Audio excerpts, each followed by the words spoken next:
जन्माष्टमी के त्यौहार को लेकर क्या व्यवस्था?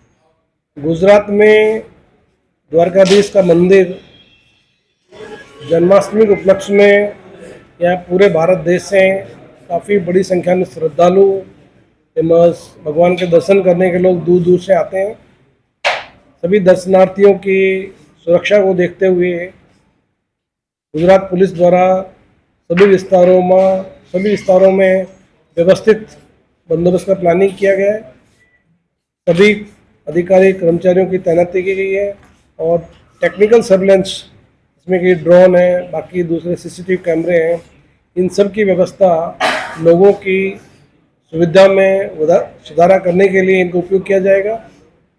द्वारकाधीश मंदिर में और बाहर से आने वाले जो पब्लिक है उनके लिए ट्रैफिक की व्यवस्था की गई है। पुलिस अधिकारियों कर्मचारियों द्वारा उनको प्रॉपर मार्गदर्शन मिले इस प्रकार की व्यवस्था करने के लिए पब्लिक एड्रेस सिस्टम का उपयोग किया गया है और सभी होटलों में पुलिस द्वारा कोई भी प्रकार की कोई मुश्किलें नहीं पड़े इस प्रकार का आयोजन सभी जगह पे किया गया है।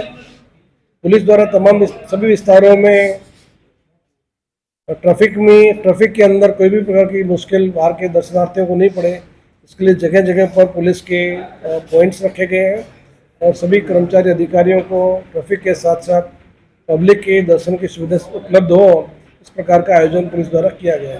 खास करके द्वारका जो संवेदनशील है और द्वारकाधीश का मंदिर है, जन्माष्टमी पे काफी बड़ी संख्या में लोग आते हैं, क्या वहाँ पे किस तरह की व्यवस्था है? द्वारकाधीश का मंदिर विश्व प्रख्यात मंदिर है, उसमें पुलिस द्वारा तमाम प्रकार की जो व्यवस्थाएं हैं ये तैनात की गई है, जिसमें कि पुलिस की जो अलग अलग टीमों हो, बम डिस्पोजल स्क्वाड हो, डॉग स्क्वाड हो, टेक्निकल टीमों हो, सीसीटीवी कैमरा हो, ड्रोन सर्विलेंस हो, ये तमाम प्रकार की व्यवस्थाओं वहाँ तैयार की गई है और लोगों को कोई भी प्रकार की मुश्किल नहीं पड़े इनके लिए पुलिस द्वारा हेल्प डेस्क की भी रचना की गई है। साथ साथ लोगों को जो बाहर से आते हैं उनको प्रॉपर पार्किंग मिले, लोगों को ट्रैफिक में कोई तकलीफ नहीं पड़े, इस प्रकार का पुलिस द्वारा आयोजित किया गया है। 5 जिलों में लगभग 7,000 से ज़्यादा पुलिस अधिकारी कर्मचारी जीआरडी होमगार्ड के कर्मचारी अधिकारियों को तैनात की गई है और सब लोग जन्माष्टमी उपलक्ष्य में शांतिपूर्ण रीते इस पूरे विस्तार को लोग आ सकें, व्यवस्थित एंजॉय कर सकें, प्रकार की व्यवस्था पुलिस द्वारा की गई है। आखा राज्यમાંથી અને આખા ભારત દેશમાંથી લોકો દ્વારકાધીશ મંદિરની મુલાકાત માટે આવતા હોય છે અને ભગવાનના જે જન્માષ્ટમીના ઉપલક્ષ્યમાં લોકો દર્શન માટે પણ આવતા હોય છે। એ તમામ પ્રકારની વ્યવસ્થાઓને 2 દિવસ પહેલાં આખરી આપવામાં આવેલો છે। સાથે સાથે જે ત્યાં દરેક પોલીસ અધિકારી કર્મચારીઓ મોટી સંખ્યામાં તૈનાત કરવામાં આવેલા છે। તમામ જગ્યાઓ પર લાઉડ સ્પીકરની વ્યવસ્થા કરવામાં આવેલી છે અને કોઈ નાના બાળકો ગુમ નહીં થાય એના માટે પણ હેલ્પ ડેસ્કની એ ઊભી કરવામાં આવેલી છે। સાથે સાથે જે દરેક જગ્યા ઉપર પોલીસના અધિકારી કર્મચારીઓ વોકી ટોકી સાથે તૈનાત કરવામાં આવેલા છે અને તમામ લોકોને જે કોઈપણ પ્રકારની શંકાસ્પદ ગતિવિધિ હોય એના પર વોચ રાખવા માટે આખા દ્વારકાધીશ પરિસરમાં સીસીટીવી કેમેરાથી પણ નિગરાની કરવામાં આવનાર છે। ટ્રાફિક વ્યવસ્થા માટે દ્વારકામાં કઈ ડ્રોન પોલીસ દ્વારા ઉડાડીને કઈ વ્યવસ્થા કરવામાં?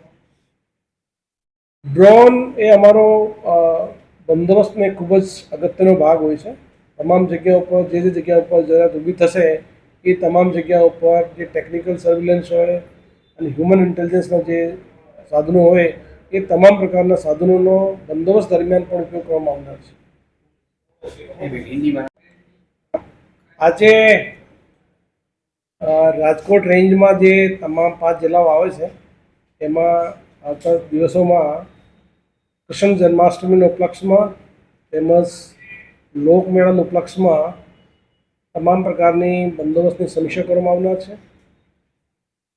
આપને ખ્યાલ છે કે ત્યાં દ્વારકા ખાતે દ્વારકાધીશનું મંદિર એ જગ પ્રખ્યાત મંદિર છે। ત્યાં મોટી સંખ્યામાં લોકો આખા રાજ્યમાંથી જન્માષ્ટમીના દિવસે આવતા હોય છે। એ તમામની આજે સમીક્ષા કરવામાં આવેલી છે। સાથે સાથે જે લોકોને કોઈપણ પ્રકારની મુશ્કેલી નહીં પડે એ પ્રકારની વ્યવસ્થાઓની ગોઠવણી કરવામાં આવનાર છે।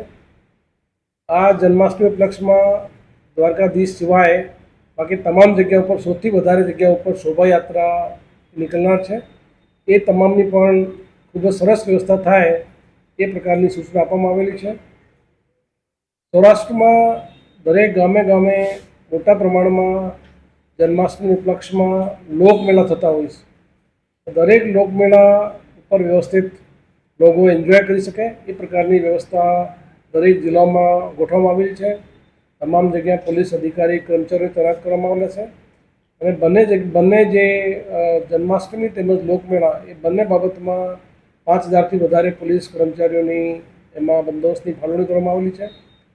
આપને મારફતે પણ પબ્લિકને પણ અપીલ કરું છું કે તમામ જગ્યા ઉપર ખૂબ જ પોલીસ જે ઇન્સ્ટ્રક્શન આપેલા છે તમામનું પાલન કરે, ટ્રાફિક નિયમોનું પાલન કરે, જેથી કોઈપણ વ્યક્તિને અકસ્માત અથવા બીજા કોઈ ટ્રાફિકનો અડચણ ઊભી નહીં થાય એ પ્રકારની વ્યવસ્થા કરવામાં આવેલી છે. આ લોકમેળા ઉપલક્ષમાં તમામ જે જિલ્લાઓમાં સાયબર ક્રાઇમની ટીમો છે, બે સ્ટાફની ટીમો છે, પોલીસ અધિકારી કર્મચારીઓ દ્વારા તમામ જગ્યા ઉપર પબ્લિક સાથે સારું સંકલન થાય એ પ્રમાણે જે આયોજક સમિતિના જે લોકો છે એની સાથે મિટિંગો કરવામાં આવેલી છે. તેમજ આપણે ખ્યાલ છે કે હમણાં ટૂંકા સમય પહેલાં દરેક પોલીસ સ્ટેશન ખાતે રૂરલ પોલીસિંગના હેતુથી પોલીસ અધિકારીઓ અને સરપંચશ્રીઓની પણ મિટિંગ રાખવામાં આવેલી હતી.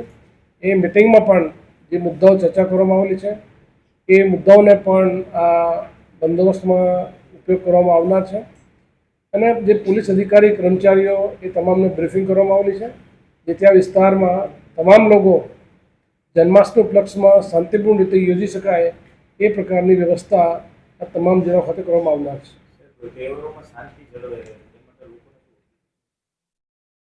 લોકોને અપીલ કરું છું કે તે તમામ જગ્યા ઉપર શાંતિપૂર્ણ રીતે તમામ જે વ્યવસ્થા કરવામાં આવેલી છે સરકારશ્રીની તમામ વ્યવસ્થાઓનું પાલન કરે, તમામ ટ્રાફિક નિયમોનું પાલન કરે, કોઈપણ જગ્યા ઉપર કોઈપણ પ્રકારની અફવા નહીં ફેલાવે, તમામ જગ્યા ઉપર સોશિયલ મીડિયા તેમજ તમામ પ્રકારના જે પોલીસના જે અધિકારી કર્મચારીઓ છે એ વ્યવસ્થિત તૈનાત કરવામાં આવેલા છે. કોઈપણ વ્યક્તિને કોઈપણ તકલીફ હોય તો જે તે જગ્યા ઉપર જે અમારા પોલીસ અધિકારી કર્મચારીઓ તૈનાત કરવામાં આવેલા છે એ તમામને કોન્ટેક્ટ કરી શકે છે અને પોતાની જે પણ રજૂઆતો હોય એનો શાંતિપૂર્ણ રીતે ત્યાં ઉકેલ લઈ શકીએ છીએ. સાહેબ, આ રાજકોટથી જેતપુર